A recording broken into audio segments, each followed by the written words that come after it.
Are you a diver and you maybe even take photos or videos underwater? Then this live stream is for you. Because we believe that everyone who takes images underwater is already an ocean ambassador.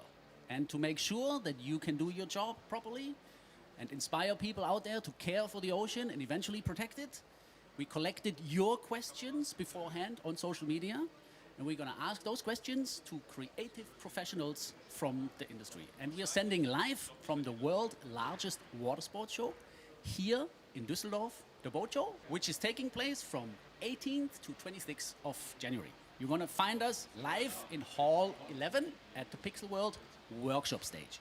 Make sure you follow us on social media, on the Behind the Mask Facebook page and on the Behind the Mask YouTube channel. Turn on your notifications and most importantly, ask your questions down in the comments and maybe we will even be able to pick up your question and forward your question to our guest.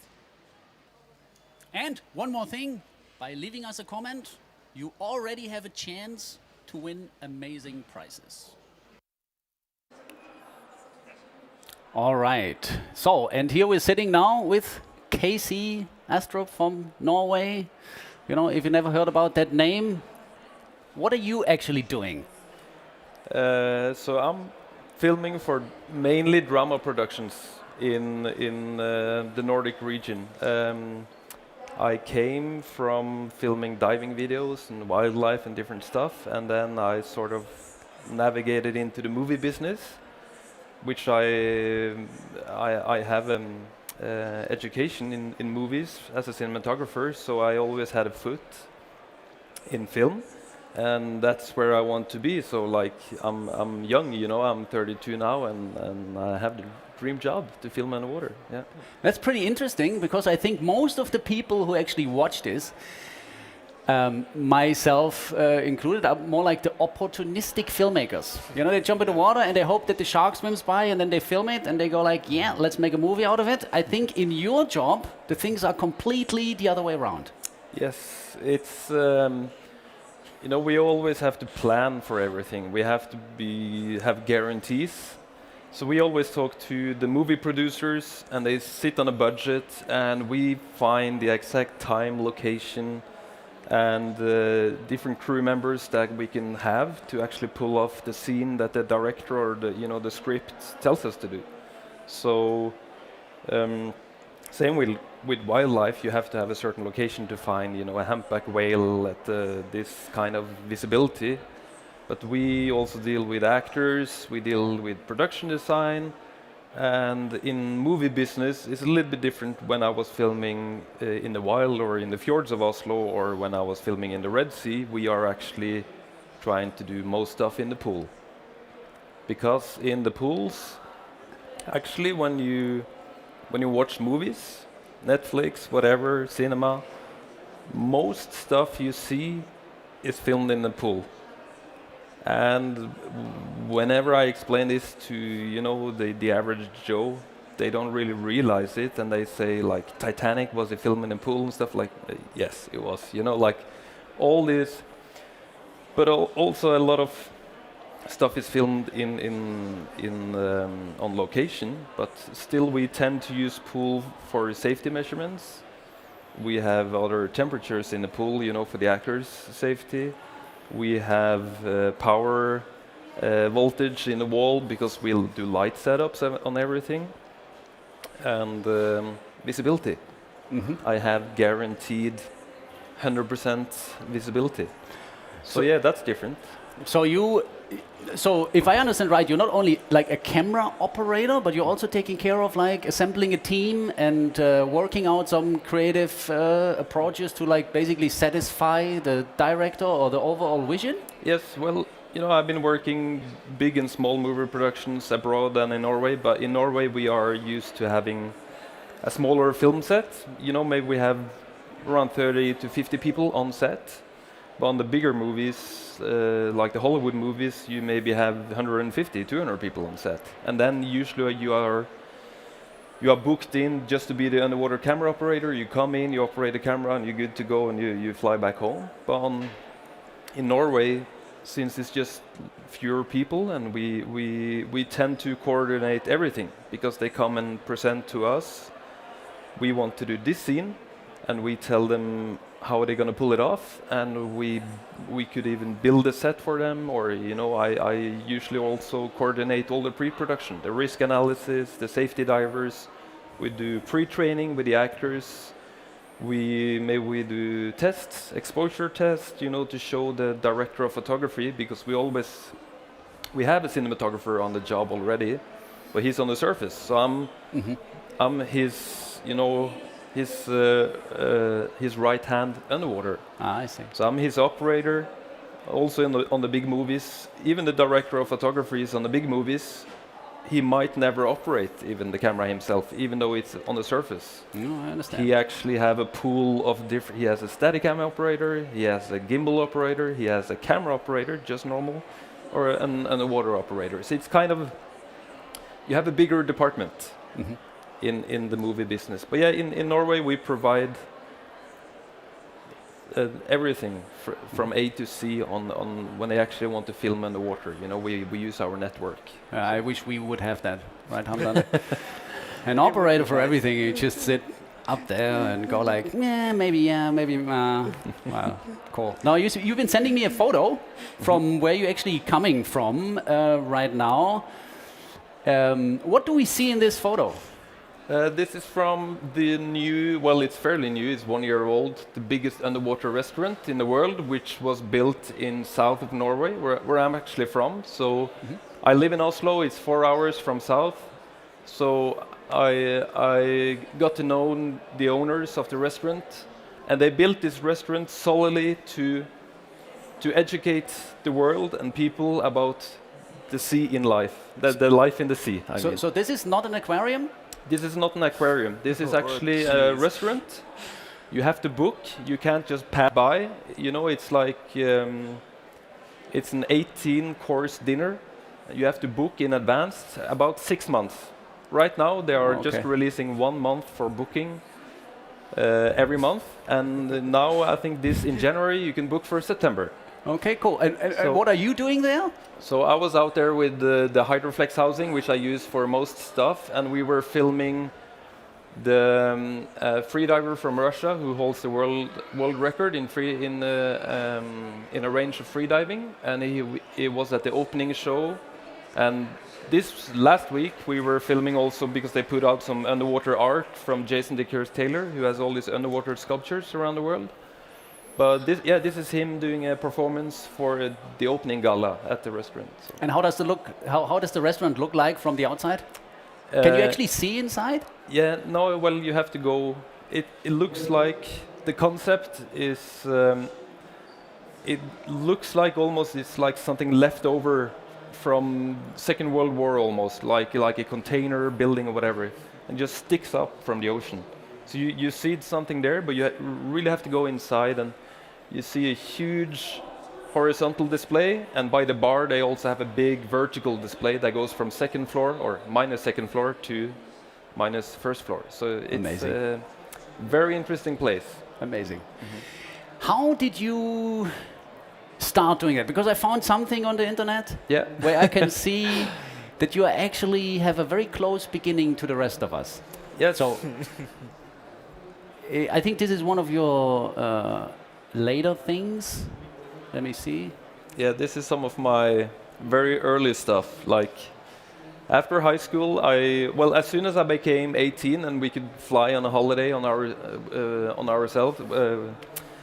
own, me and a buddy, we went to the Red Sea. We did the diving license with PADI. And I saw some people filming on the boat, like they were filming, like eagle race and us diving or whatever. And I thought, that's what I want to do. Because I always knew I want to be in film, but now I knew I'm going to film underwater. So a year after I was done with high school, and I just went down to Red Sea, one-way ticket. I sold all my stuff. I spent 1/3 of my travel budget on insurance, and I had almost no money left when I arrived in Hurghada in the Red Sea, and I found a job as an underwater videographer, and I stayed there for 6 months, and I was filming oceanic white tips and turtles and It sounds every familiar. day. Yeah. That sounds familiar to a lot of people. What doesn't sound familiar to a lot of people is what you do now. Yes. Because this is quite a while ago. But what you do now looks more like this.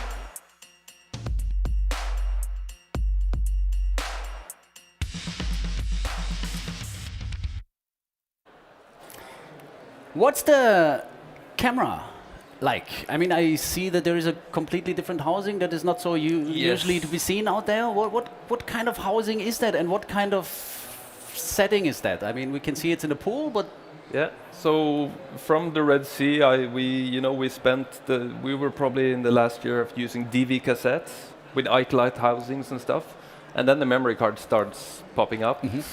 But these days I film with the Hydroflex underwater housing because in the film industry that's one of the standards. And with that housing I can fit everything. I can pull in RE camera, which I usually always film on, or a Red, a Sony Venice, or a Phantom Flex 4K, which we filmed with here. And I use Gates and Nauticam as well, and they're great housings. But this one is a little bit different because it's more like a shell. So when I'm on a movie production, they probably had a scene filmed already, like on a dolly, which is a sliding tripod kind of thing. And when they're done with the scene and they want to do the underwater scene, we actually just take the whole thing off and just change the base plate and slide it into the underwater housing.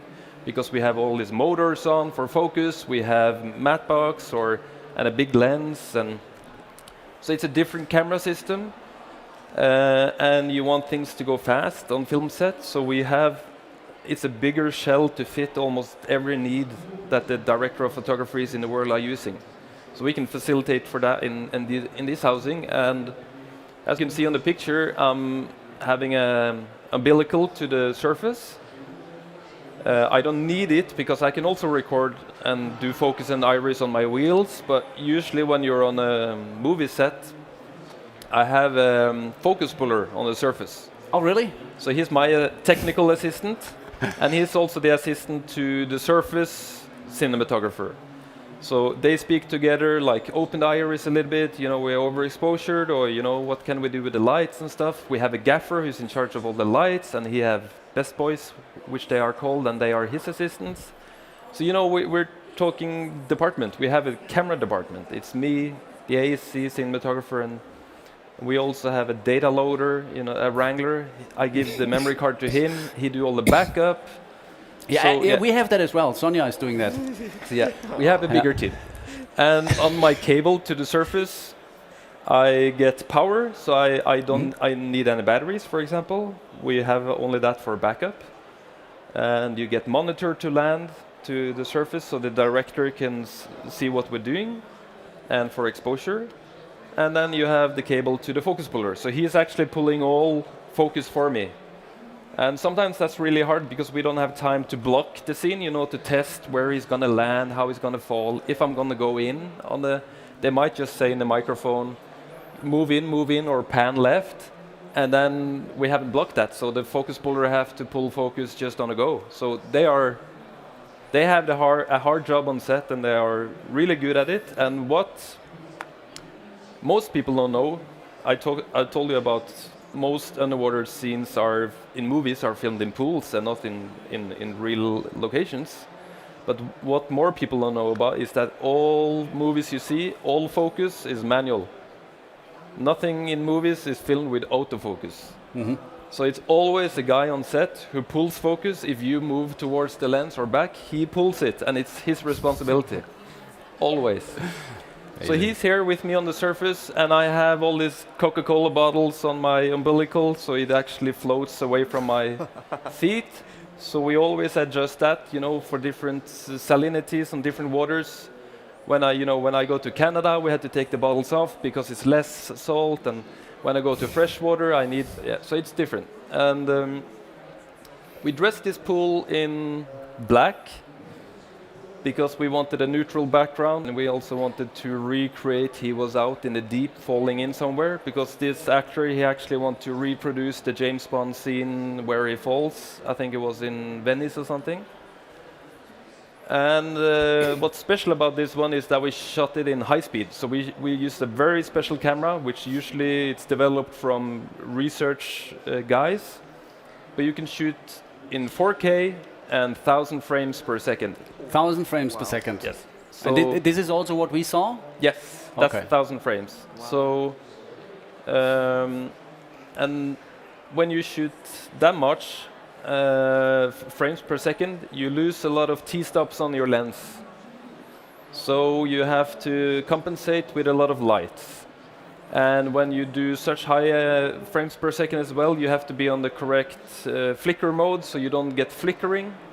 So we use special HMI lights, which they are called, in flicker mode, and then you can shoot like this. But yeah, it's not cheap lights either, or camera. The camera itself cost $120,000, just the camera. So it's a little bit different. Okay. One question that comes to mind is, how does it actually feel like? I mean, you are a creative guy, right? You see something, you like stuff, you don't like things, whatever. But you are shooting something, and then after that, you give everything away to another department, dealing with it, making something out of it that you might maybe never see or maybe not agree with. Yeah, because when I did the diving videos, I even did this, the music, we synced up the stuff, and I was editing, and I was actually putting online. You do everything from A to Z. But with this stuff, you actually hand over the memory card, and they take it into post-production. And then they start editing, maybe they cut away some of your scenes, so you might, when they do movies, you might not even be sure that your scenes is in the actual product. You can meet up at the premiere, you're on the credit list, but your scene is not there. Did that happen to you? Not yet. Okay. But it could. But yeah, you kind of hand away raw material. You hand away your negatives that you planned so much for in pre-production, and you gave away your heart a little bit and put your heart in it, and then you just give it away. And that's also what the director of photography feels. The guy on the surface who's my boss, because what happens these days is that they actually get less control in post-production because of budget.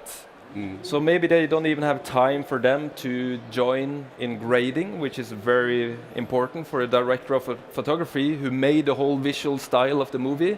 If he can't be part of post-production and they change the colors and the look and the feeling, and the story changes visually, and then the whole movie changes. So for me, I'm always confident on the director of photography, and we always have a lot of pre-production, so I trust them. But also on the small productions like music videos and short films, where I do most of the stuff, you kind of feel that responsibility a little bit, what the director of photography has. So yeah, it's tough sometimes, but you get used to the feeling. You have to be an amazing team player. Yeah, you should be. It's a teamwork. Let's have a look at something to see some of the emotional things that you actually been doing. Let's just watch this one first, and then we talk a little bit about it.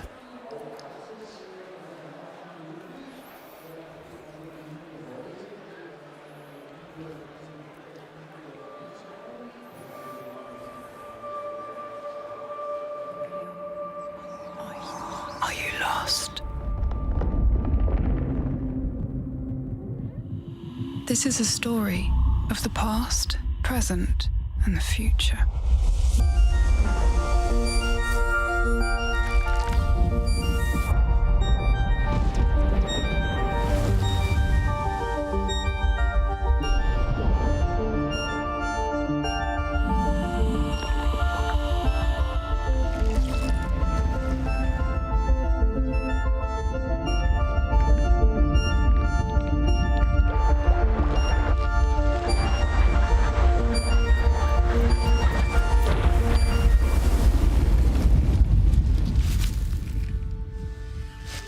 self-beguiling firemaker, trickster, thinking to make time run forward, made it run backwards instead. Evolution in reverse.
The hunter, after eternity, lives one bare hour. Stones carved for forever drown in a second.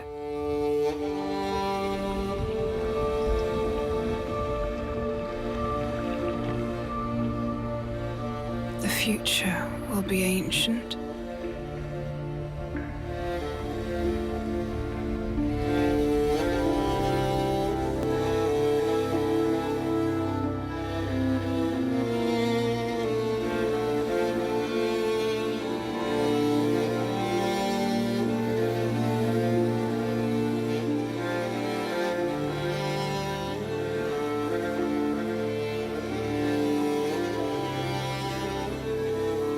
Okay. Wow. That was obviously not filmed in a pool, I guess. No, it wasn't. But actually, when we've been to all the festivals we've been to with this one, and when we have Q&As and speak about it, many people don't believe we shot it on location either. They think it's a mix of, say, lake or big pools and VFX. They think everything is VFX, but all this, the only VFX you see here is putting the jellyfish in that lake, in a freshwater lake, and putting the embroidery in it too. That's the only thing we done to it. So we actually shot the jellyfish in an aquarium in Stockholm. We put it into a plate, because I did a plate of the lake. We put it in VFX, but that's it. Everything else is real. We flew in this amazing Arctic freediver, Kiki from Holland, because it's probably 3 female freedivers in the world who can do stuff in the Arctic in -degrees with no isolation, nothing. So it's me and the director and the cinematographer. We planned this for like 2 years. We wanted to do something with this lake, and this is a poetic result of what was in our head. And we spent a week by this lake. The lake is 8 degrees. It's it's a 100-year-old town in a valley of Norway that was sunken because of a dam. And that's why you can find all these paths. You have a small bridge and all this forest and the ruins of the old house. So it was a sheep farmer house or something 100 years ago. And we call it the Atlantis of Norway because it looks like something was there. And almost all year, especially in Norway, it's best visibility when it's cold. So especially, in winter time from October to April, you have 40, 50 meter visibility. So that's why you can see that sometimes it's so clear, people think it's a pool, and the background is just VFX because it looks fake, kind of, but it's not. You can see the chills, the goosebumps on her. It's 8 degrees, she has no isolation, no wetsuit under the pants, nothing. So we went down three times a day, and after every dive, she got into a dry robe. We drove her to the nearby house, into the shower, make her alive again, heat her up, and take her out again in the 8 degrees water. So it was a tough challenge. You can't see anything when you're down there, like she did. She went down with a mask. As soon as she opened, she have to have her eyes open because she's gonna act. But you get almost like a slush layer on your eyes, and they freeze. You don't see anything, even though you open your eyes. So it's extreme. Full set of safety divers. A lot of planning. We do recce's. We do all these pre-dives to check all this spot. We do that scene number 4, and then we well planned, but quite extreme. Should we watch the making of? Yes, that's. I think it's very interesting to see how it actually looks behind the scenes. Yeah.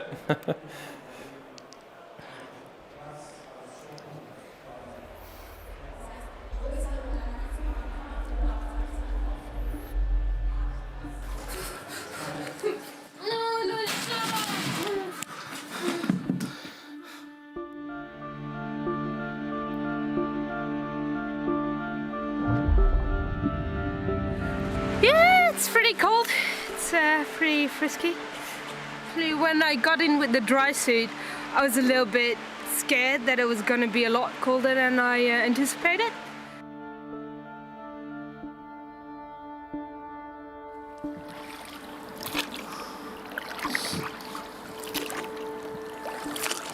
Fy faen, jeg tror jeg har rodd like mye i dag som jeg har rodd hele livet. Slår frostryk nå.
Back to shore.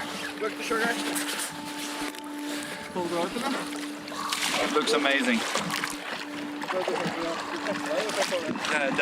Det første tettet var helt. The first close-up, or the second close-up.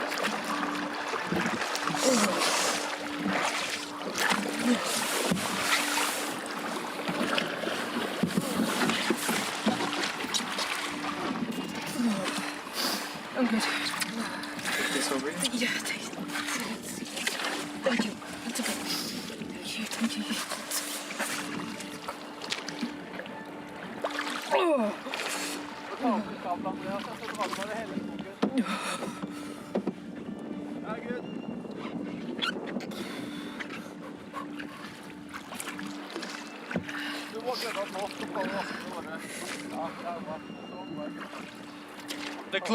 The close-up, Kjetil, looked amazing.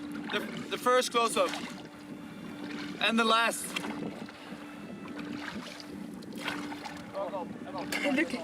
Look at my big toe. It's like wide. Fuck. Shit. I'm good. How are you feeling? No, it's okay. When you landed on the bridge, We run out a little bit of time. It's just too interesting to talk to you. We have another 5 minutes. I think this is insane. Yeah, that was pretty insane, and it's just a small short film that we want to do, but it just made so much for us because you have all these different people wanting to know more about it. So now it's just running around on festivals, and it just released on Vimeo this fall, so you can watch the rest of it. But it's that was special, something different. Amazing. Hamdan has a few questions from the community. But before that, am I allowed to ask him one question as well? Of course. Based on all the work that you've done, what do you find more dangerous? Working with, for example, sharks or Hollywood actors?